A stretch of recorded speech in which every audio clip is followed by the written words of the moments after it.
Our first guest is a world-renowned photographer and video director who's worked with everyone from Yves Saint Laurent to Erykah Badu, and in recent years, he's forayed into the film with his 2011 Restless City and his new movie, Mother of George. And here to discuss his life in fashion and film is Andrew Dosunmu. Welcome to the show. Thank you. How so are good you? to see you. You too. You know you I'm too. always happy when I see you. Oh. And you're serving fashion for Fashion Week. I see you. It is Fashion Week, right? It is? Yes. Yes. You know it's Fashion Week. Don't forget that. So speaking of visuals, Manohla Dargis called your new film visually splendid. What does that feel like to have a rave review from the New York Times toughest film critic? Wow. I haven't read that yet, but it's wonderful. It's someone I've read a critics many times, and she's always on point. So I guess it's, have you seen the film yet? I haven't seen the film yet. Oh. No, I'm gonna keep it real. I saw the trailer and I loved it. And I know your work. I've seen your work, so I know it's gonna be amazing. But we do have a clip of it for everyone at home. So why didn't you send me a copy of it, by the way? Uh-oh. Maybe I'll do a special screening for you. Thank There you go. Let's do it at Rise. Let's do it at Rise 360 screening. Okay. Well, before you do that, let's take a look at the clip, give you a little taste, All right. okay?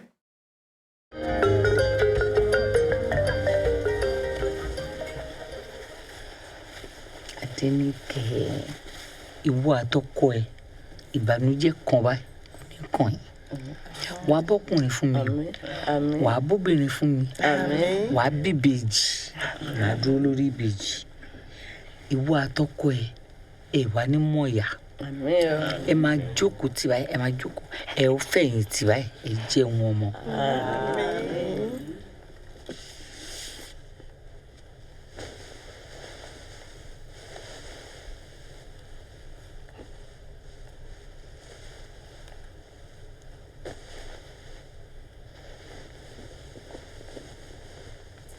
Adéníkẹ́, ọ̀gẹ̀dẹ̀ rèé.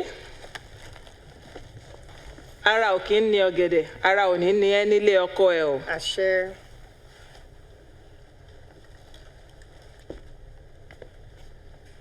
Ọ̀pẹ̀ òyìnbó rèé. Ọ̀pẹ̀ òyìnbó máa ń dùn ní dídùn dúndùn láyé ẹ máa dùn.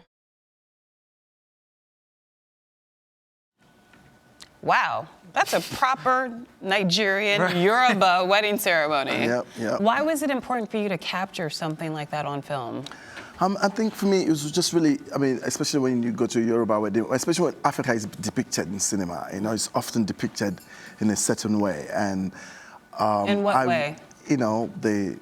We all know about the writings of Joseph Conrad and the anthropological depiction of Africa, often, The dark continent. The dark continent, Right. and often when we're seen on big screen, if it's not being pushed into the back of an NYPD car, it's nothing positive anyway. So I really wanted to sort of celebrate us. These are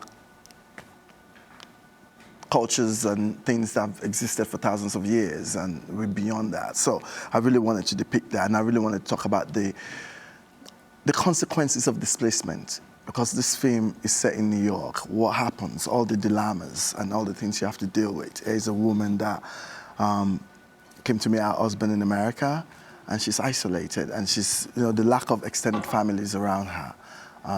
What's that like? Yeah. When you talk about the displacement that the character goes through, was this from a personal experience from someone in your family that you used as inspiration for the film? No, not at all, actually. What's really great about it is that this script came to me. I was directing a TV show in South Africa, episodic television, and a woman wrote the script. This lady from New York, she wrote the script, and somehow it got to me. And what I really like about it is that she's not even African, but she had this universal connection, and I really like that, because that's what we're about. It's a human story. It's a love story. It's a human story. It's about sacrifice. And I wanted to do something that transcends, not specifically what you see, but what we're about, what humans about. Now, I can't pronounce her name. I know I'm going to butcher it, so you have to help me. But she's the Zimbabwean star from The Walking Dead. Yeah. How do you pronounce it? Denai.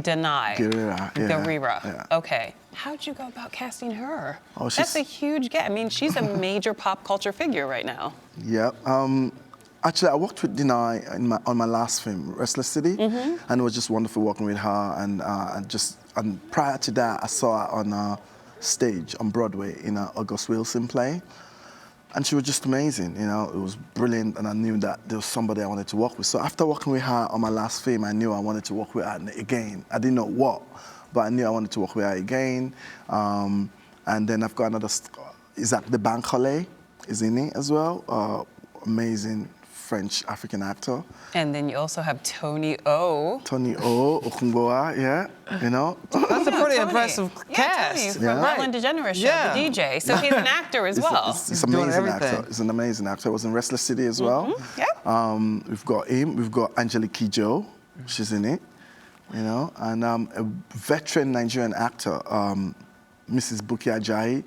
Incredible. She used to be on TV in the 60s, you know, the famous television shows. Wait, how did She you? plays the How mom. did you land? Where'd you find her? One, and how did you land her? I went to Nigeria and played her coming to play this, you know. It's just like, oh, I don't want to go there. What do I want to go do? I'm at home. I'm comfortable. I have to get on that flight and it's cold over there and all that, you know. But finally she agreed to do it, and she came over, and it was wonderful, wonderful cast, and it's been great. Now, you think people trust you to do these films justice and agree to be these projects? I mean, some big names that have signed on to this project because of your Nigerian roots. They know that you'll do justice to the piece. I think it's really got to do with my body of work. You know, I think that's what they've got, and to do with my body of work, and to be just be truthful to the characters and be truthful to what the story is about, and how do we depict something what's truthful rather than this idea of what sells, but what's me as an artist anyway, that's what it's about for me. And how has it been working for you so far? How has it been perceived internationally? It's been great. I mean, we premiered at Sundance and we won the award for cinematography. It's been amazing. It's opening in different festivals. It opens in New York, September 13. Which happens to be my birthday. Oh, special day. Okay, you gotta I'm do something. just All right. Shout out. Oh, fantastic. Okay, so that means you're a Virgo, right? I am a Virgo. Wow. Yeah, V-power. Wow. Yeah. Okay.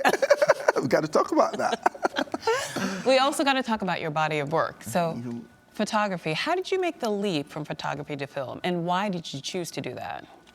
Because you were a very successful photographer. Yes, I mean, I guess for me, really, photography has always been a scrapbook for filmmaking for me. You know, I became a photographer because I wanted to make film, but obviously, film is it takes a lot more. It's a collaborative effort, and pictures was just this thing I could go out and do on my own. So that was great.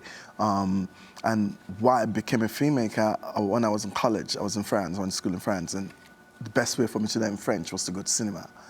So often watching films and seeing all these films, and the people I knew were never depicted. And I really wanted to do that. So you saw a void. Yeah. Yeah.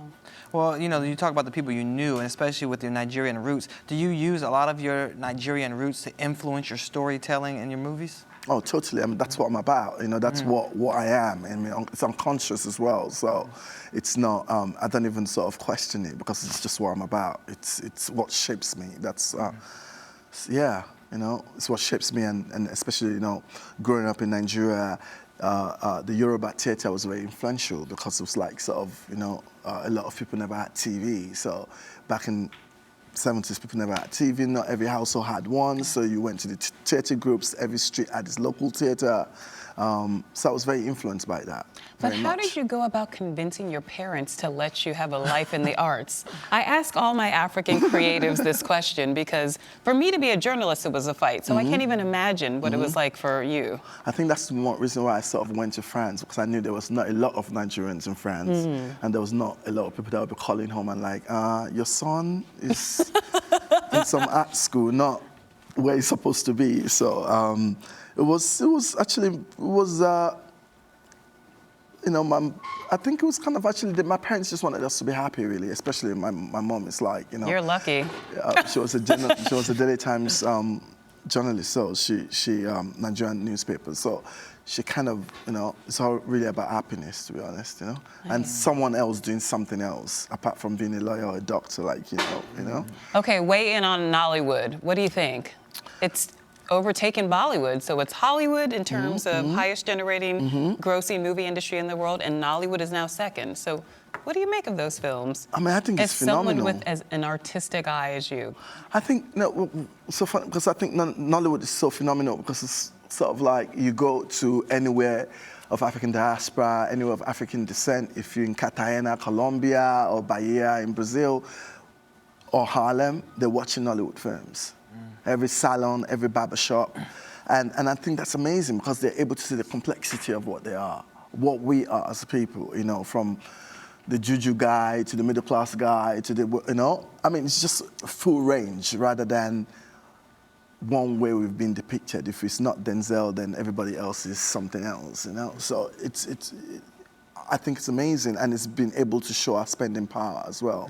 That we've got an audience, because this is often the excuses that it's been given to you when you're looking for funding. It's like, oh, people don't watch those kind of films. Oh, black people don't sell in Asia. Oh, but that's ridiculous because, I mean, you know, the #1 record is 50 cents in Asia, so why can't you watch black movies in Asia? And, that's true. And, you know, that just keep going. Half of the people that tells you this they've never really witnessed it. They just heard it from someone else, and that's their status quo. Oh, well, if you don't have this person, they're not going to go watch you in Asia, which, you know. Well, we hope you continue to bring more work to us. What's next for you? I know Mother George comes out September 13th. You got anything in the works?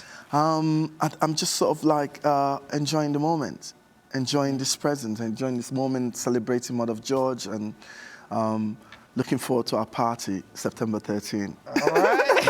I heard that. Definitely a party. Yeah. All right. Thank you so much for joining us. We appreciate it. Thank you so much. And congratulations. keep doing it. Thank you. Doing big things. I'm very proud of you, Andrew. All right. You're watching Arise Entertainment 360.